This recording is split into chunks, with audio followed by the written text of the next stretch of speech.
Slaven Bilic made William Carvalho one of his main targets in the summer.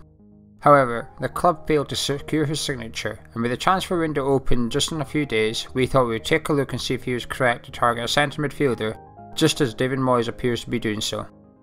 We pulled out a few indicators from a defensive perspective to see how our current three senior midfielders are playing in comparison to others in similar positions in the Premier League. Where we're starting with is the most dribbled past. Yohan Cabaye of Crystal Palace tops the chart for this category as he has dribbled past 2.5 times per game, as does Ndidi of Leicester. Pedro Obiang unfortunately makes the top 10 in the Premier League as he sits 9th at 1.8 while Mark Noble sits just below at 1.6. Kiate comes in at just 1 time per game. However, while Obiang was the worst of our current 3 centre midfielders in this category, he is our best for tackling. Ndidi leads this one by quite a bit, with 4.2 tackles per game, followed by Gisage, Kante and Marino. It is also worth noting that 6 of the top 7 are all dedicated defensive midfielders, with Joe Allen being the exception. Obiang just misses the top 10 as he sits 11th due to Lamina making less attempted tackles than the Spaniard. Mark Noble is slightly better than Cheick Kiate with 1.9 and 1.8 respectively. Taking a look at interceptions now, and it is Cabaye who tops this chart as well, with just under 3 interceptions per game. 3 players appear on this table as the most tackles, with Hogg of Huddersfield being the best performer of the trio. While Noble is West Ham's best on 1.5, he is quite a bit behind 10th spot, which is Chelsea's Kante. Kiate and Obiang trail our captain by quite a bit as they make just 0.9 interceptions per game. One table Kiate fares better on than his teammates is for clearances as he makes 1.7 per game, not far off the top 10 which is led by 2 Leicester City players. Noble makes just 1 per game while Obiang is slightly less. But one player who appears on this list that appeals to us is Morgan Schneiderlin, so we're going to take a look at some of the players who we have been linked to for the January transfer window. As we have seen, Schneiderlin makes the top 10 for clearances, as he did for interceptions where he was 3rd with 2.3 per game. He also makes 2.2 tackles per game, far more than any of our current 3.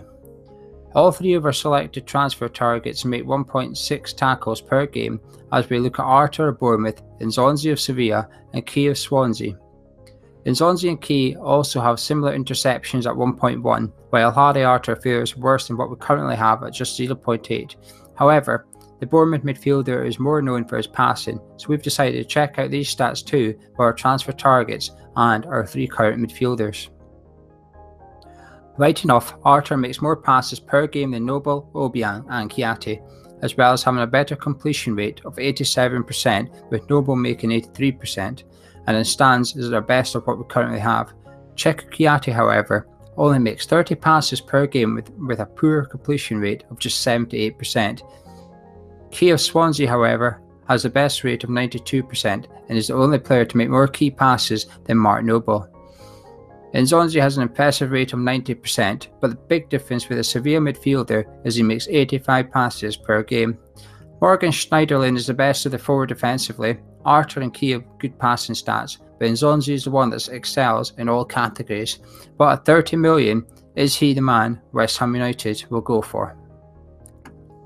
We are not convinced, but one player West Ham haven't been linked to that much this window that we at Hammers Chat would not be surprised to see happen is a player that David Moyes brought to the Premier League in summer 2016 at Sunderland as he signed him for a record 13 million, and that is Didier Ndong. The Black Cats have had an awful 2 seasons, but at 23 years of age, the defensive midfielder has held his own with his high energy style. His passing stats are nothing to write home about, as that is his weakness of his game. However, he contributes 3.1 tackles and 2.1 interceptions per game, both of which put him in the top 6 for the league. And while it is a championship, last season in the Premier League, he made 4 tackles per game, the 7th best. Sunderland are expected to sell him this transfer window or even loan him out with a fee agreed by the end of this season. Perfect deal for David Sullivan. And lastly, here is a Gio recommends midfielder, if money was no issue, and it is from the Bundesliga. He's 20 years old and he signed in the summer for Stuttgart, Santiago Escobar.